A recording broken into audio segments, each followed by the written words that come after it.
So, good day everyone. My name is Christian Kyle Escagas. So, today I would like to talk about why teaching is considered the noblest profession. So, when we hear the word teaching, we often imagine a person is standing in front of the classroom, holding a book, writing on the board, or giving instructions. But teaching is much more than that. So, teaching is not just a job. It's not just a way to earn money. Teaching is a mission, a responsibility, and for many, a calling. So, teaching is not about shaping minds. So, every single day, teachers help students understand the world around them. So, they explain lessons, answer questions, and guide the students step by step. They help us to learn how to read, write, solve problems, and think critically. Without teachers, learning would be confusing and difficult. Teachers give direction to our curiosity. They turn confusion into clarity or clarify. They turn questions into understanding. So, this teaching is not only about academics. Teachers also shape character. Inside the classroom, we do not only learn math, science, English, or history. We also learn respect, discipline, responsibility, honesty, patience, and teamwork. So these values are not written only in textbooks, but they are shown through the actions of teachers. When teachers remind us to be kind, when they encourage us to try again after failing, they are shaping who we are as a people. So teaching is noble because it builds the foundation of every profession. Think about it carefully. Every successful person today once had a teacher. Every doctor or civil first learned from a teacher. Every engineer who builds bridges and buildings first sat in a classroom. Every pilot who flies airplanes, every police officer who protects communities, every entrepreneur who builds businesses, and every president or leader once listened to a teacher. Before they became professionals, someone taught them how to read, how to count, how to analyze, and how to believe themselves. Without teachers, there would be no other professions. Teaching is the root from which all careers grow. So, teaching is also a profession that requires great patience. Not all students learn at the same speed. Some understand lesson quickly while others need more time. Some students are confident while others are shy and afraid to speak. Some are confused or focused while others are easily distracted. Teachers must handle all these differences with understanding.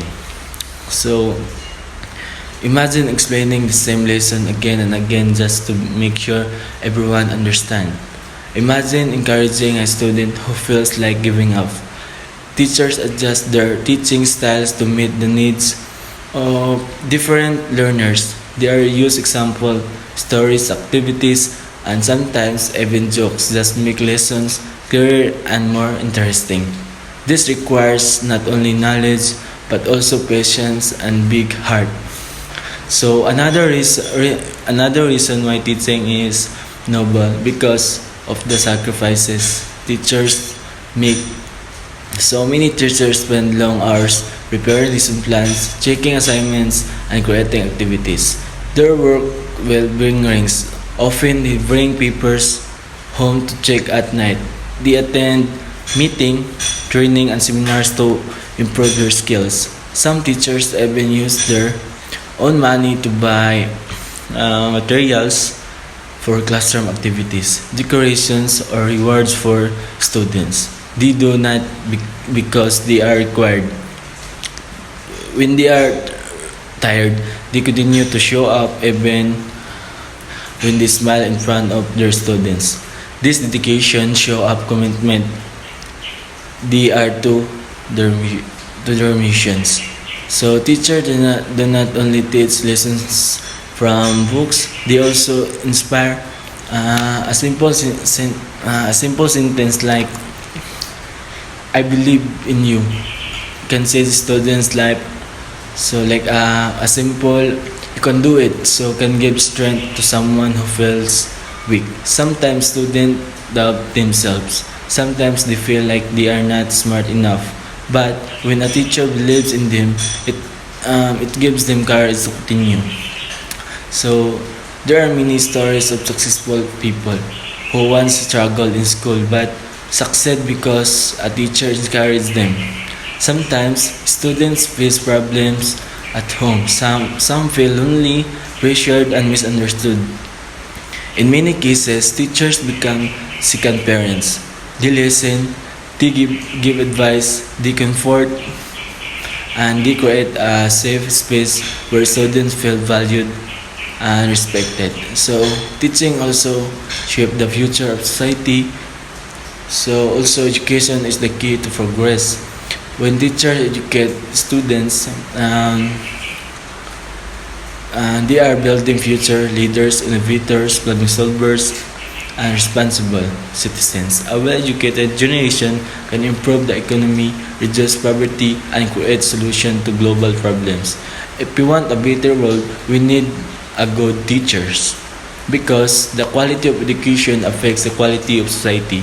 Teachers plant seeds of knowledge today that will grow and bear fruit tomorrow.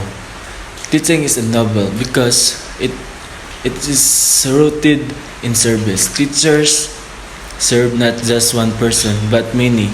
So in one classroom, a teacher may handle 20, 30, 40, or even more students. Each student has different dreams, different struggles, and different potential. Yet teachers try their best to guide each one.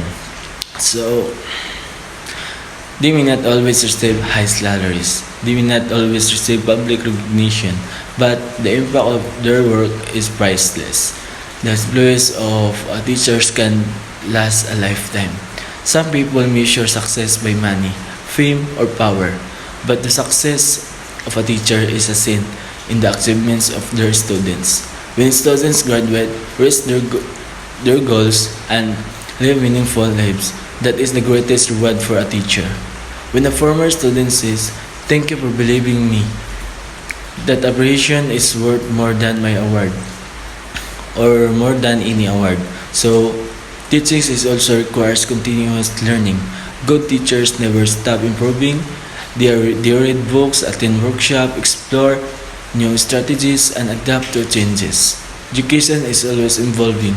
New technologies, new teaching methods, and new challenges appear every year. Teachers must be flexible and open-minded. In today's world, teaching is even more challenging with technology and social media. Students have access to unlimited information. However, not all information online is correct or helpful. So, teachers now guide students not only academically but also digitally. So, they teach students how to think critically, how to verify information, and how to use technology responsibly. So, teaching is a novel because it is rooted in service. Teachers serve not just one person but many. In one classroom, a teacher may handle 30, 40, or even more students. Each student had different dreams, different struggles. Teachers try their best to guide each one. So, teachers also guide students morally. In a world full of distractions and negative influences, teachers help students choose what is right. They encourage integrity, empathy, and responsibility. They teach students to respect diversity and understand different perspectives. Teaching shapes both the present and the future. Every lesson taught today can influence decisions tomorrow. Every value shared today can guide actions in the future. A teacher may not see immediate results of their efforts, but Years later, their lessons continue to guide their students. So without teachers, there would be no doctors, no engineers, no scientists, no entrepreneurs, and no leaders. Without teachers, society would not progress. So when we think about the teachers who influence our lives, we often remember them with gratitude. Maybe it was a teacher who encouraged you to join a competition. So maybe it was a teacher who comforted you after you failed an exam. So maybe it was a teacher who inspired you to pursue your dream career.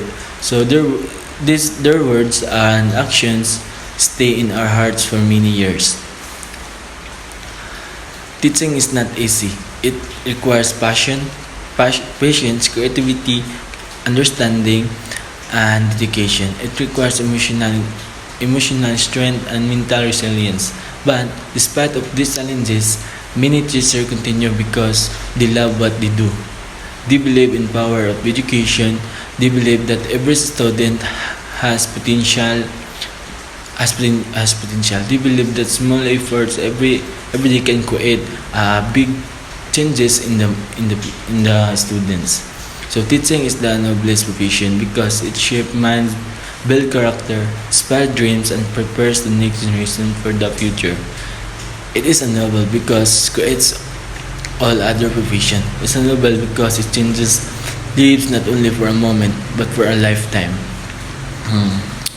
Without teachers, there would be no doctors. Again, without teachers, there would be no doctors, no engineers, scientists, police officer, entrepreneur, and pilot.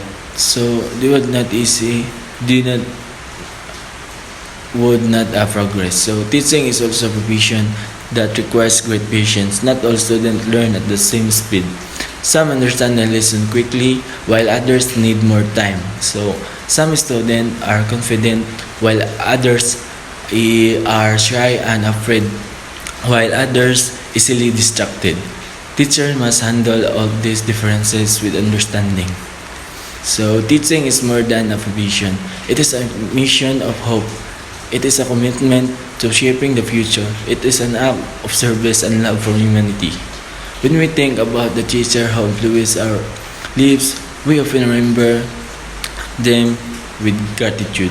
Maybe it was a teacher who encouraged you to join a competition. Maybe it was a teacher who comforted you after you failed an exam.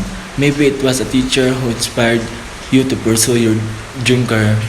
Their words or actions stay in our hearts for many years. So every successful person today once had a teacher. Every doctor who lives first learned from a teacher. Who builds bridges and buildings first sat in a classroom. So every pilot who flies airplanes, every police officer who protects communities, every entrepreneur who builds businesses, and every president or leader once listened to a teacher. And this is why teaching will always be the noblest profession. So again, every successful person today was a teacher, and every doctor who saves lives first learned from a teacher. And also every engineer who builds bridges, buildings first in the classroom. Every pilot who flies airplanes, every police officer who protects communities, every entrepreneur who builds businesses, president or leader once listened to a teacher. So and that is why teaching will always be the noblest profession. And thank you and have a great day, everyone.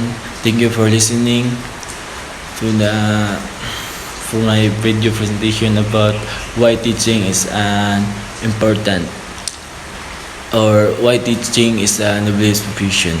So again, when we hear the word teaching, we often imagine that teaching is very important profession in our community and in our universe, because teaching is can give you knowledge, and yeah, that's all. Thank you everyone for listening.